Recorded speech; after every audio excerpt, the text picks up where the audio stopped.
сенің саңғырлы, емес еді жеңіл тағдырлы. Осы күнге жетуің үшін қанын төгіп терін тамдырды.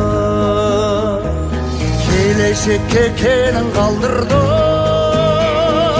уланбай тақ жерін қалдырды.